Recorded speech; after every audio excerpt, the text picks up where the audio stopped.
Hey guys, this is Friday. The third week of class is over after today. We will have two videos for today. The first one is going to be how to do revisions. I'm going to show you a sample from a previous class, what his narrative paper looked like at the beginning of the semester, and then what it looked like in the midterm or final portfolio. And then the second video is going to be more grammar based. So a lot of you are using passive voice over active voice, and I'm going to go through what that means exactly. You should be using active voice, and then comma splices are an issue for a lot of you. So if you don't have issues or you don't think you have issues with those grammar elements, then go ahead and skip the second video. However, I highly recommend it for most of you, especially if I've commented use active voice or comma splices are an issue for you. Okay, so let's get up to speed. We're at week 3. We have 3 more weeks of the semester. We're at midterm. The last week is essentially a revision week, so really you just have 1 more paper and revisions and 5 writing responses left because you have to do 10 total. So for Friday, we're going to talk about the difference between revision and proofreading, and then again the comma, splice, and passive and active voice like I just said. The midterm portfolio is due 11:59 p.m. on Friday. That's today, okay? So how to submit that is you go to coursework, papers, midterm portfolio. There will be a portal just like every other paper that you've submitted. I haven't created it yet in this video, but you just click on that portal and upload your portfolio. One really important note, you are doing 3 pieces for the midterm. Again, that's the reflective cover memo, which Thursday's video has details on that, and also the guidelines are here, and here's the template for the midterm portfolio. The reflective cover memo should come first in your Word document. The second thing is your narrative paper revision, and the third thing is your rhetorical analysis. Again, just copy and paste your rhetorical analysis that you already submitted on Wednesday. I will not have feedback back to you that quickly, and also you can't really make revisions that quickly, so just turn in the exact same paper, okay? All of these things should be in one Word document or one PDF file, all right? I'm not going to go on a scavenger hunt for your 3 different file formats, so put those all in one Word document and then upload the one Word document to the submission portal. All right, and this is, again, training for the final portfolio, so that when we get to the final portfolio and you're even more exhausted than you are now, it will be a process that you're familiar with. Okay, so all of the information about the midterm is here, but I'm going to take a couple of minutes in this video to guide you through and show you an example of what I mean by revision. I have given you back your narrative papers with feedback, and also the writing responses have more detailed feedback. I do expect you once again to implement the feedback, or at least account for why you did not. And the place where you can account for why you do change something or why you do not change something based on my feedback and your peers' feedback is in the reflective cover memo. You can kind of argue your case there. And keep in mind, laziness is not the greatest option. If you're like, well, I didn't change anything because I didn't want to, that just means that that's not a good enough reason, okay? So argue your case, be persuasive. So after, just going to go ahead and highlight the homework for the weekend. After you turn in your midterm portfolio, you have the weekend to read sample stakeholder research paper. So I'm going to put up a couple of research papers like I have done for other units. And then writing response 6 is due 4 p.m. on Monday. And that's essentially, how is a stakeholder research paper different from other research papers you've written? What are its rhetorical aims? So basically, what's the purpose of a stakeholder research paper? And that is something that hopefully after you read the stakeholder research paper, you can think, okay, what is this doing differently than other papers you've read or written in the past? All right, you don't need to go online and Google stakeholder research paper. Just use kind of critical thinking and deductive reasoning to form your response. And then we're going to introduce that paper. We have 2 weeks on that paper, 2 full weeks, okay? So a little bit more time, and then we'll hop into our final portfolio unit. All right, so as always, email me with questions if you're not sure what's coming up. Always go to the syllabus, but if you're still not sure, then go ahead and shoot me an email. All right, so I have a narrative sample of a student's work from the very first unit. They have 3 weeks during the normal semester to do it, and you guys had a whopping 1 week, so good job if you got it all done. So we're going to just take a look at what he had written, and then we're going to look at his midterm portfolio and what he says specifically he changed in his reflective cover memo, and then I'm going to look in the actual narrative paper and see if he made those changes and how well they're working. All right, so this his spacings are off, so do not mimic his spacings, and also his indentations are off. He did fix those for the midterm portfolio. Immersion therapy is his title here, and here's his hook, which was pretty good. This is how I grew up 8 years and 8 weeks. Already I'm ready to read more for this narrative paper. He has, little did I know the next 2 months of my life would be the most important of any I've ever experienced. In these 8 weeks, I would enter my metamorphosis from a boy into a man. So I have a pretty clear picture of what is going to happen in this paper. It's like a coming of age paper.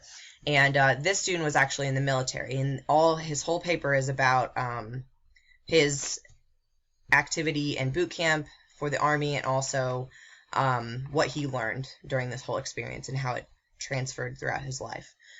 So here we have a little bit of tone stuff. Again, it's fine for the narrative paper. The genre allows you to be more creative. The summer of 1998. So again, I know specifically when we are and where we are. High school's over, and he's getting his GI Bill, etc. So already we have a little bit of background there. Here is some great showing detail. I can still hear the rough scratch of my father's signature as it co-signed what would seal my fate. So that's pretty clear. Like, I can hear it too, as he just mentions it. It was as if the ink was still wet from the printer, and I found myself staring out the window of my recruiter's car, longing for those lazy days of summer that had finally found their expiration. 2 months had passed since signing my contract, but it felt like just yesterday. So this is pretty strong so far. The pacing is really good. I have a clear sense of where we are, when we are, the story that's to come. He already has some showing detail in there, and then it is chronological, and the stories are more sporadic than maybe the clear-cut, like, 3 bulks of stories. But he kind of worked on that and cleaning it up a little bit in his draft, as we'll see later. He has specific dialogue here. You would make a new line for dialogue in the correct way to do it, so the student and I worked with that specifically. All right, so he has a lot of great concrete details. He talks about the gas chamber day and that training there and how terrible it was, and Flag Day, all these things that are very specific to this world that he had to live through. Okay, so we have a sense of his narrative paper. Now let's look at his midterm portfolio. So the formatting's correct. His spacing is still a little bit off because he's using the normal function instead of no spacing. So no spacing, if you click on that before you type any document and then you hit Control-2 or Command-2, that will double space it. And you're not going to have these extra spaces here in between all of these. So he has the template form. You would obviously put your name here, and then I've already put the date in your guys' template form. And let's just see a little bit how he starts out. For my midterm portfolio, I went back to my first paper to start the revision process. It was not absolutely necessary to revise either of my first 2 papers, as I was happy with my midterm grade, but I chose to do so because I firmly believe in putting my best foot forward when doing anything in life. Since I had initially gotten a decent grade, however, I found the revision process for the paper easy, as it did not need too much work to begin with. So this student, he was happy with his midterm grade. So he decided not to do much revision, but he still did quite a bit of revision for more so than he lets on here. And that's good. It just improved the paper even more. So I tried to take both my peers' feedback as well as my instructor's feedback into consideration, etc. For the narrative paper, I decided to add more of an introduction. The conclusion was already deemed strong, but only worked well for tension and turn, another weak part of my paper. So already he's analyzing and picking apart his strengths and weaknesses in the paper, and he's saying, in order to improve those weaknesses, I did this, I implemented this, and he's being specific with it. All right. That's all about the narrative. So a way that you can organize it, you can organize it by project. So this is a little introduction to the reflective cover memo. Then he talks all about the narrative. Then he talks about the rhetorical analysis paper and these two. And then he's talking about the class in general and peer work, etc. Okay, so this is quite a long midterm reflective cover memo. This might be more appropriate for the final project, for your final portfolio, but he's getting in some good practice, and this is really strong work so far. All right, so we have narrative paper revision. He stuck with the same title, and it's a pretty strong title. I grew up 8 years and 8 weeks. So already, let's put these side by side and compare.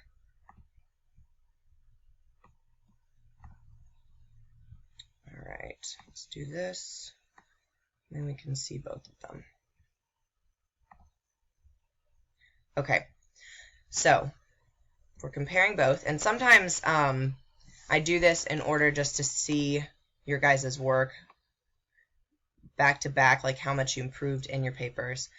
So he already cut down on the wordiness, and this is more direct. I think this is a great opening sentence. I grew up 8 years and 8 weeks. And this is how is implied in this draft, and that's why this one's stronger, the revision he made. So his paragraphs have grown a little bit longer. Already we can see that. So that might affect pacing, but it might not. He starts at 14 rather than a lot of explication that he has in this paragraph. At 14, I stood out as the first person in my high school to have a unique hair color. Okay, so we're starting more with a scene. It jumps in a little bit stronger, and we still have when and we still have where. Okay, and this is showing. Great, excellent. At 16, so we jump ahead, and then we have tattoos, etc., etc. And this is basically a little bit more background, how he decided to, or how he chose the Army, to go into the Army. So here we don't get any background really. We just have the fact that he is going into the Army. So this is a little bit stronger because it tells us the decision-making process behind that choice. And then we still have something strong like the rough scratch, etc. We just talked about that. And his trip on the airplane, we didn't have that before. The initial shock. So these are really more compacted moments. So we have topics instead of kind of sporadic trickles of details. So this is all like the decision to go into the Army. This is all the signature / the actual paperwork to get into the military. This is the airplane ride. This is initial shock. So I can almost pull out one word and write it next to the paragraph, and that means that the structure is really strong. It's nice and cohesive. Also, his topic sentences are very on point in this second draft. So it's just a lot more structured, and he's actually transferred over the best elements of his first draft to his revision. So that's another thing too. If you do revise, make sure you don't delete the things that I've praised or that your peers have really praised in the feedback of your drafts. So I know revision can be a pain. It is a huge part of this process.